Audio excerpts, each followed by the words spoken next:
What's up, nerds on the Renegade Cactus, but you can call me whatever you want. Welcome back to episode 3, part 3 of my Magic the Gathering Throne of Eldraine booster pack opening. We're gonna jump straight into it because the last two have taken more time than I thought they would or hoped they would. And we still have 20 packs to go, so 10 packs in this episode, 10 packs in the next one. We have a food token. I like him, and we should have a, forest. Alright, we got the Mystic Sanctuary. Add a blue mana. Mystic Sanctuary enters the battlefield tapped unless you control 3 or more other islands. When Mystic Sanctuary enters the battlefield untapped, you may put target instant or sorcery card from your graveyard on top of your library. I like that. Garenbridge Carver. 3/2 or Shield Smite. Target creature gets +2/+2 until end of turn. Alright. Eye Collector, we already got that. Jousting Dummy, got that. Trapped in the Tower, got that. Rose Thorn Acolyte, got that. Tomb Raider, Giant Skewer, Redcap Raiders, Edgewall Innkeeper. That one we don't have. And look how devious he looks. Devious. It's a human peasant again. 1 mana, 1/1. Whenever you cast a creature spell that has an adventure, draw a card. That is actually not bad. Glass Casket. Oh yeah, Snow White and stuff.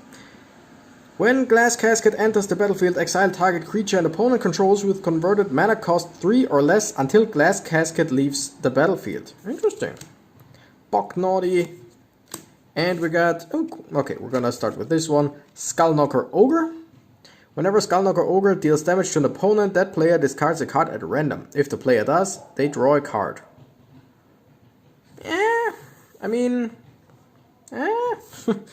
It's not that bad, but it's basically a beneficial effect for them, because discarding a card... oh wait, but at random. That's the drawback for the enemy. I like it. And Fairytales Elder, which looks cool because it's a Treefolk, and I love Treefolks. Vigilance, Fairytales Elder gets +1/+1 for each color among permanents you control. For each color among permanents you control, add 1 mana of that color. Oh, so you probably have at least 2, like it's probably at least a 2/2, could be more, and you can get at least 2 mana out of it. I like that. Also, one thing I don't know, like artifact creatures, as far as I know, are colorless, so they don't count towards any kind of color, if I remember correctly, right? Or double color is, like if it's a red and blue card, then it is red and blue, if I remember correctly. Thrill of Possibility. Yeah, we already knew that. Roving Keep. Got that. Wildwood Tracker. Yeah, got that already. Idyllic Grange. Got that already. Fortifying Provisions. Got that. Marrowleaf Rider. Wishful Merfolk. Wicked Guardian. 7 Dwarfs. Youthful Knight. Covetous Urge. Witch's Oven. Ooh, I just saw the Game Grumps episode of Magic the Gathering, the second one, where they were baking cats, as they said. Sacrifice a creature, create a food token. If the sacrificed creature's toughness was 4 or greater, create 2 food tokens instead. Oh, that's interesting. Claim the Firstborn. Pretty much every single fairy tale. Gain control of target creature with converted mana, cost 3 or less until the end of turn. Untap that creature and gets haste until end of turn. Meaning this creature, mine now, I'm gonna use it. And we got Castle Locthwain. Or Locthwain, don't know how you would pronounce that, but it looks gorgeous. Gorgeous! But like I said, that's pretty much the best thing about Magic the Gathering, how absolutely amazing everything looks. Castle Locthwain enters the battlefield tapped unless you control a swamp. Add a swamp, 3 mana, draw a card, then you lose life equal to the number of cards in your hand. That seems incredibly situational. Like, really situational. That doesn't strike me as a good thing, but then again, by the way, food token. But then again, I am not great at this game or at deck building, so it might be good. Lonesome Unicorn, it might just be a, like, last resort thing, I don't know. Corridor Monitor, Golden Egg, or of course if you play a deck where every time you lose HP or life points, something happens. Raging Redcap, Shining Armor, Insatiable Appetite, Unexplained Vision, Smitten Swordmaster, Merchant of Vale, Clockwork Servant, Improbable Alliance. Whenever you draw your second card each turn, create a 1/1 blue fairy creature token with flying. Huh. And draw a card, then discard a card. So basically it can activate its own effect. Archon of Absolution. I love Archon cards from the looks of them.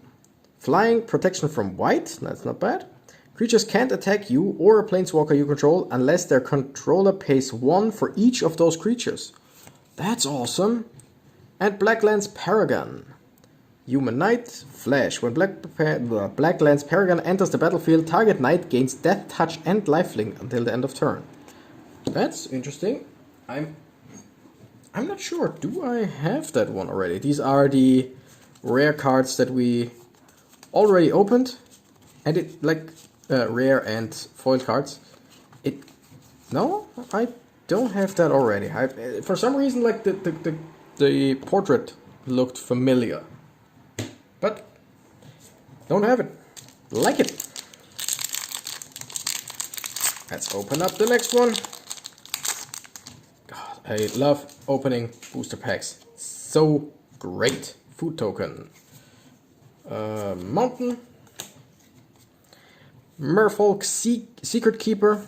Always a great card. Reaper of the Night or Reaper of Night. Gingerbread Cabin. Garenbrick Paladin. Queen of Ice. Human Noble Wizard.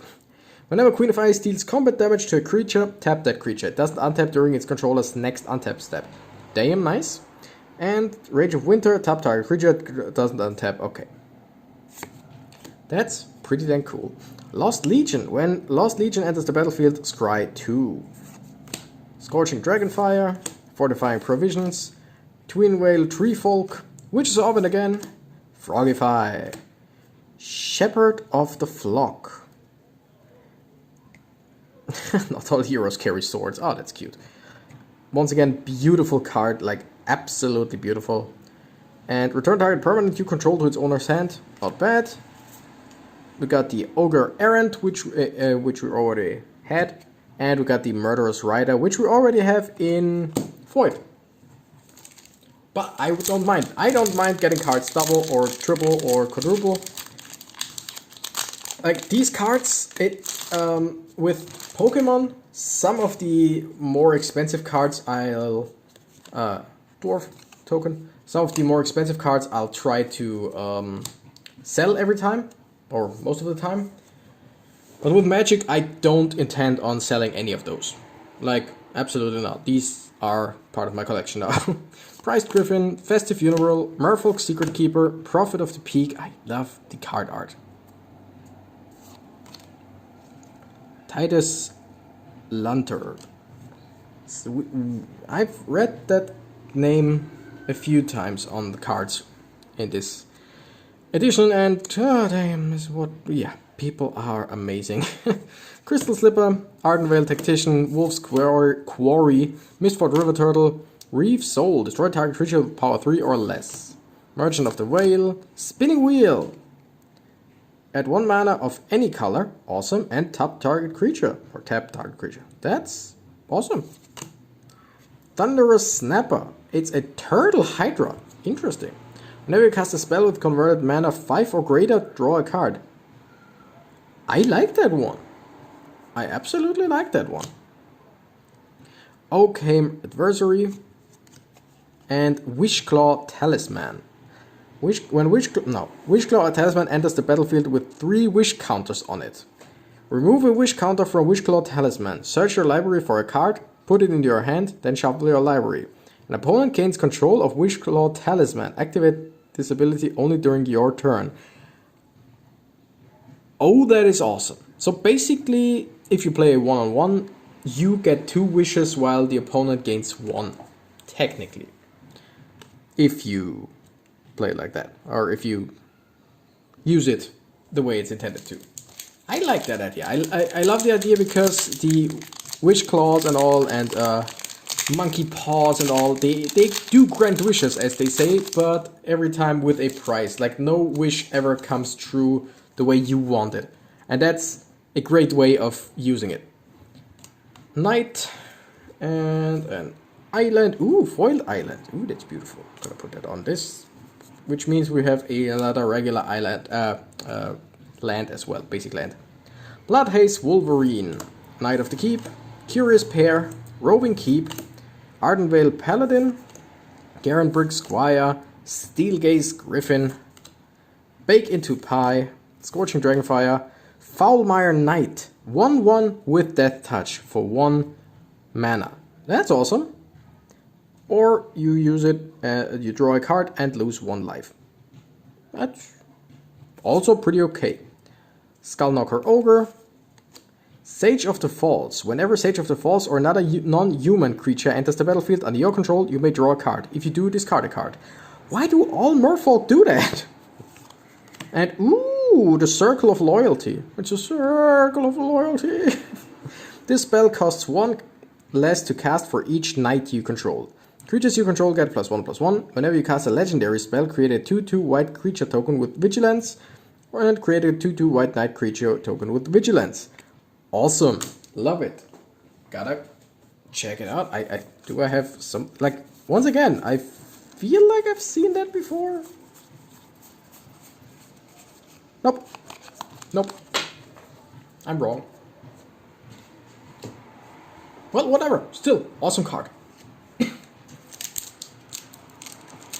I mean, the thing is, I really, like I said, with Magic, I rarely sell cards, because I have a few thousand cards, like, as most people who play this game do.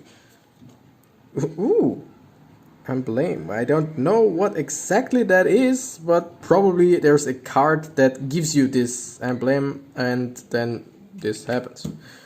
Don't know. Never heard of that. Got an island as well. Opt. Yeah, like I said, I've got a few thousand cards now, I'm guessing. Like 2,000-3,000, something like that. Over the years, because like I started playing around 7th edition. Which I don't know for sure, right? Magic the Gathering 7th edition. I'm sorry, I will resume the cards in just a second. I just want to know when the 7th edition came out. Because 2001. So I either started in 2001 or maybe 2002. Something around along those lines. And I've played on and off, and I did some drafts with friends, did some tournaments, like draft tournaments, just sneak peek tournaments, nothing crazy, never won anything huge, just had fun and took the cards home with me, of course. Bought some decks every now and then, bought some used cards, just stuff like that. And like I said, it's other than with Pokemon cards, I rarely get rid of cards from Magic the Gathering. Don't know why. I have the need to keep them. Prophet of the Peak, Felder Pheasant, Charmed Sleep, Tempting Witch, Weaselback, Redcap, Fairy Godmother, Return to Nature, Rampant Smasher, can't be blocked by Knights or Walls. Oh yeah, we already have that one. Kenrith's Transformation. Enchant creature. When Kenrith's Transformation enters the battlefield, draw a card. Enchanted creature loses all abilities and is a green elk creature with a base power and toughness 3/3. That's not bad. Fairy Vandal and Gilded Goose. Flying. When Gilded Goose enters the battlefield, create a food token. Create a food token, sacrifice a food, add 1 mana of any color. That is pretty dang good. That really, really is good. Alright, 3 more packs to go for this episode. I would love to do this more often, but like I said, Magic is expensive when done like that. Night token, Swamp. But it's such a beautiful game. Such a great game. Bloodhaze Wolverine. Dwarven Mine. Dwarven Mine enters the battlefield, yada yada. Create a red dwarf token. Oh yeah, we already know that. Memory Theft. Henchwalker. Run away together. Bake into a pie. Barge in. Bartered Cow. Rose Thorn Alkalite. Unexplained Vision. Mysterious Pathlighter. Each creature you control... Oh, flying. Each creature you control has an adventure... That has an adventure. Enters the battlefield with an additional +1/+1 counter on it. Pretty sure we already got that one. I just couldn't remember. Wandermare. Whenever you cast a creature spell that has an adventure, put a 1/1 counter on Wandermare. That's cool. So, I'm guessing by this point I own pretty much every single uncommon card, common card in this edition. Maybe most, or at least part of the uncommon, and a few of the rare cards and secret rares or whatever. So most of the common cards we will just skip from now because we already know them. Skullknocker Ogre, Opportunistic Dragon. Ooh, I love dragon. I love me some dragons. Flying, when Opportunistic Dragon enters the battlefield, choose target human or artifact an opponent controls. For as long as Opportunistic Dragon remains on the battlefield, gain control of that permanent. It loses all abilities and it can't attack or block. So it's just a way to prevent the enemy from using it. And also you, since it's under your control, you can sacrifice it for your own stuff. That's interesting. So even if it, like, let's say, oh no, wait, food tokens are tokens. But yeah, if it's any artifact and you have a sacrifice an artifact card, you can do so if you want. Okay, we got a boar token. I like boars. And we got a foiled forest, which means we got, another forest. Oh, I love forests. Forest card arts are pretty much among the greatest card arts in all of Magic the Gathering, in my opinion. There are so many amazing looking forest cards, and I think that's one of the reasons why I gravitate towards green every time. When Moonlit Scavengers enters the battlefield, if you control an artifact or enchantment, return target creature an opponent controls to its owner's hand. Silver Flame Squire, Blow Your House Down, Mystic Sanctuary, Lash of Thorns, Ogre Errant, True Love's Kiss, Outmuscle, Suplexing the Bear, Witching Well, Hypnotic Sprite, 2/1 flying, counter target spell with converted mana cost 3 or less. Pretty sure we... Oh yeah, we have that one, but... It's the amazingly beautiful version. Which, like I said, might be one of my favorite Magic cards ever. Like, this... From Jen Raven? It's hard to read that. Jen Ravena, I think. That's just... it's... yeah. The card is incredibly beautiful. Venerable Knight, Into the Story. This spell costs 3 less to cast if an opponent has 7 or more cards in their graveyard. Draw 4 cards. Bone Crusher Giant, once again in this beautiful design. 3 mana, 4/3. Whenever Bone Crusher Giant becomes the target of a spell, Bone Crusher Giant deals 2 damage to that spell's controller. Ooh. And damage can't be prevented this turn. Stomp deals 2 damage to any target. That's awesome. I like that one. Like, I thought, like, 3 mana, 4/3, there has to be a drawback. The only drawback to its regular ability is that you yourself cannot play any spells on it. Otherwise, you lose life, which is a risk worth taking every now and then, depending on how you want to buff it, basically. But other than that, there is really no drawback to this card, I feel like. Right, we got a food token and an island in the last pack for today, or for this episode. For you, it's today. For me, it's this episode. Locktwain Gargoyle. Locktwain the Gargoyle gets +2/+0 and gains flying until end of turn. I mean, it is a 1 mana 0/3, so that is actually pretty alright. Wildwood Tracker. Rimrock Knight. Foreboding Fruit. Embereth Paladin. Ardenvale Tactician. Insatiable Appetite. Didn't say please. Giant's Cure. Fireborn Knight. Oh yeah, we already got that one. Sir Alan the Lion's Claw. That's a title. First strike, whenever Sir Alan the Lion's Claw attacks, other creatures you control get +1/+1 until end of turn. Nice card. Deafening Silence. Malevolent Noble. And Harmonious Archon. Just look at that. Ain't that beautiful? Like, absolutely. Miss Anastasia Ovchinnikova. Such beautiful work. Flying non-archon creatures have base power and toughness 3/3. Holy shit! When Harmonious Archon enters the battlefield, create 2 1/1 white human creature tokens. Holy shit! Like, it just says non-archon creatures. It doesn't say non-archon creatures you control, which means all creatures that aren't archons, oh my goodness, are 3/3. Meaning if the enemy has a few 10/10 giants or whatever, they are now 3/3. Unless they are buffed, then they are 3/3 plus the buffs. You get 2 1/1 white human creatures, which are now 3/3 because they are non-archons. That is, holy shit, that is awesome. I think I might need to build myself a white deck with this, with Throne of Eldraine. That's just bonkers. I love it. I hope you love it as well. I really enjoy opening card packs. Let me know what you think about this, because like I said, I'm rushing through the regular cards because we've seen them multiple times. And once you've read them once, you basically have seen them. So is this style of video working for you? Is it not? Am I too fast?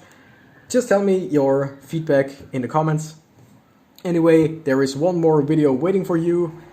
I don't know how I'm gonna upload all of them, but whatever. Thank you guys so much for watching. Don't forget to like and subscribe. I'm the Renegade Cactus and I gotta run. Bye bye.